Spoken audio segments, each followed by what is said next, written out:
તો નીટ સંબંધિત અરજીઓ પર સુનાવણી શરૂ થઈ ગઈ છે। એનટીએની અરજી પર સુપ્રીમ કોર્ટે નોટિસ પણ ફટકારી છે। તમામ સંબંધિત પક્ષોને સુપ્રીમ કોર્ટની નોટિસ 8 જુલાઈના રોજ વધુ સુનાવણી હાથ ધરાશે। નીટમાં ગેરરીતિને લઈને વિરોધ કરી રહ્યા છે। છેલ્લા ઘણા સમયથી વિદ્યાર્થીઓ પરીક્ષા લેવામાં આવે તેવી માંગ પણ કરવામાં આવી છે। જો કે અનેક જગ્યાએ કોર્ટમાં અરજીઓ કરવામાં આવી છે, તો સુનાવણી આજે હાથ ધરાઈ હતી।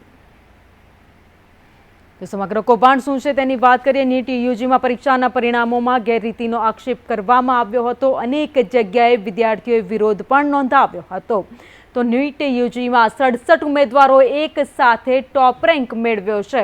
ગ્રેસ માર્કને લઈને આ વિવાદ છેલ્લા ઘણા સમયથી ચાલી રહ્યો છે।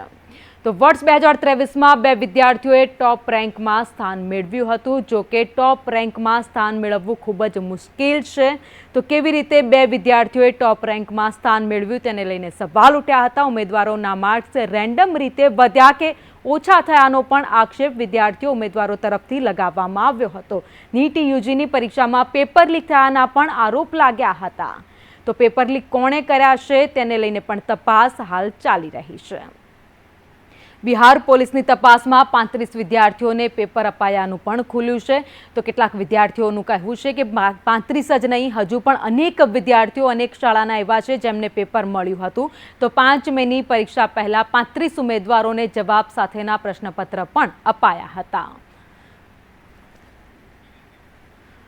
તો નીટ કૌભાંડ મુદ્દે વકીલ સુમિત શર્માનું પણ નિવેદન છે। અમારી અરજી નીટના ગોધરા સેન્ટરને લઈને હતી। ઓડિશા, ઝારખંડ, કર્ણાટકથી વિદ્યાર્થીઓ આવ્યા હતા। ગોધરાના એક સેન્ટર પર પરીક્ષા આપવા માટે તેઓ આવ્યા હતા। એમની પાસેથી 10 લાખ રૂપિયા લેવામાં આવ્યા હતા તેવું વકીલનું કહેવું છે।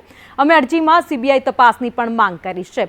એસસીએ, એનટીએ અને સંબંધિત પક્ષને નોટિસ આપી દીધી છે। અમે નીટ પરીક્ષા રદ કરવાની પણ માંગ કરી રહ્યા છીએ।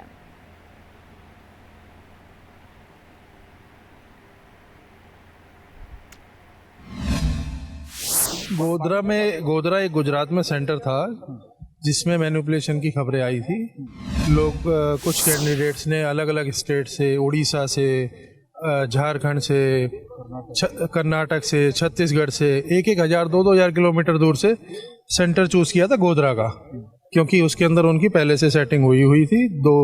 एक तुषार भट्ट और परशुराम रॉय का नाम सामने आया था। उसके बाद पुलिस ने एफआईआर दर्ज करी थी। उसमें 16 लोगों को अरेस्ट किया था और रिमांड पे भेजा। तो सुने कि 5 लोगों की अरेस्टिंग हुई है? नहीं, 16 लोगों की अरेस्ट, इनिशियली 5 को किया था, उसके बाद 16 का आया था। हाँ जी।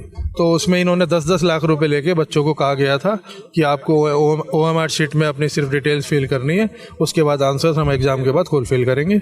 और हमें लगता है कि ये गोधरा तक सीमित नहीं है, ये आगे भी लार्ज स्केल पे हुआ होगा बाकी स्टेट्स में भी। उसके लिए सीबीआई की जांच होनी चाहिए।